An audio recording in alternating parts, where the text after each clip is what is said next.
ગામ માનપુર, તાલુકો વડગામ અને જિલ્લો બનાસકાંઠામાં એક જબરજસ્ત કેન્સરમાં રિઝલ્ટ આવેલું છે.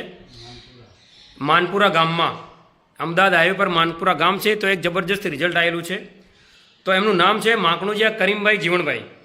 4 વર્ષથી કેન્સર હતું અને 3 વર્ષે ખબર પડી પ્રોસ્ટેટ કેન્સર હતું, 4થા સ્ટેજનું. કે એમને ફાઇલો જોવા, ખાલી કેટલી બધી ફાઇલો છે. પ્રમુખ કેન્સર હોસ્પિટલ, મૌલિક હોસ્પિટલ, આ ખેરુનિસા હોસ્પિટલ, પછી આ દીપક રાજ્યગુરુ, પછી આ કેન્સર રિસર્ચ સેન્ટર હોસ્પિટલ, પછી મેડીપોલિસ પ્રમુખ હોસ્પિટલ, પછી શંકુ હોસ્પિટલ, આ બધી હિન્દુજા હોસ્પિટલ. આ ખાલી એની ફાઇલો દેખો, કેટલી ફાઇલો છે ખાલી. આ કેટલા ટાઈમથી આ સારવાર ચાલી રહી હતી, પણ એમને જરાય ફરક પડતો ન હતો. પછી એક આપણા જેડી દવે કાકા એમને મળ્યા. જેડી દવે કાકા એમને મળ્યા અને એમને પ્રોડક્ટ આપી.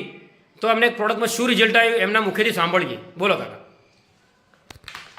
હા, મને ભાઈ મળ્યા ત્યારે મેં કીધું કે મને કેન્સર છે અને આવી રીતે ડૉક્ટરે કીધું કે સોજન છે બહુ છે.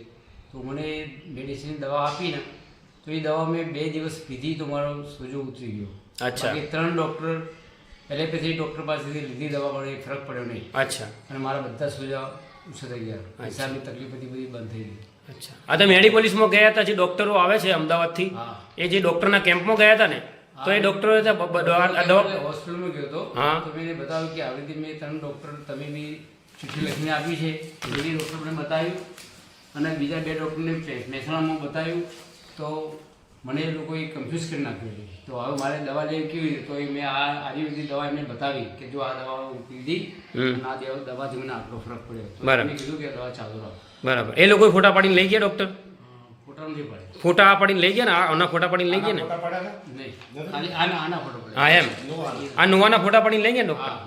બરાબર. હવે મિત્રો, આ કાકા જ્યારે મને મળ્યા આજથી 13 દિવસ પહેલા પાલનપુરના બસ સ્ટેન્ડે, તે દિવસે કાકાએ એમ કહ્યું હતું કે ભાઈ તમે મને સારી દવા આપજો, ને હું હવે સુસાઇડ કરવાનો છું.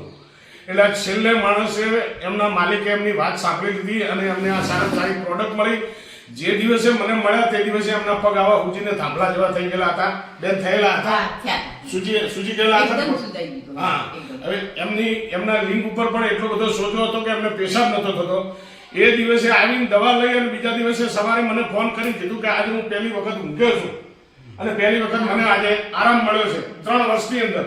તો આવો ક્રિટિકલ કેસ આપણી આ સમજી લો કે ઇમિઝોન, હરિદ્રા અને આ નોવા, આ વસ્તુથી આવો ક્રિટિકલ કેસ જો કદાચ પતી જતા હોય તો કોઈ પણ લોકોએ કંઈ ગભરાવાની જરૂર નથી.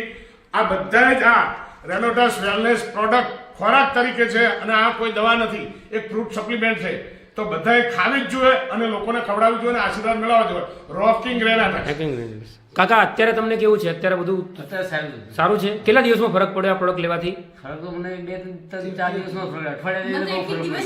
એટલે હાલ 13 દિવસ 15 કેટલા દિવસ થયા? અત્યારે 13 દિવસ થયા. 13 દિવસમાં કેવું રિઝલ્ટ છે તમારું? 4-5 દિવસમાં ફરક પડી ગયો. અચ્છા, હાલ જોરદાર છે ને? હા, ફટલા ઊંઘ તો આ લેવાય? આ લેવાય. લોકોને તમે શું સજેશન કરશો? હું તો કરીશ કે ભાઈ આને પ્રોબ્લેમ છે અને તમે લો દવા, તમારા માટે સારું થઈ જશે. બરાબર. ઓકે. કેન્સર વાળા પેશન્ટ દર્દીનો કહેવાનો જ છું patient. Okay okay, thank you. પણ મારે બીજી બીમારી હતી કે દૂર થઈ ગઈ ને. કઈ? જે જુલાબ થવાની. હા. કોઈ ખોરાક ટકતો નતો. હા.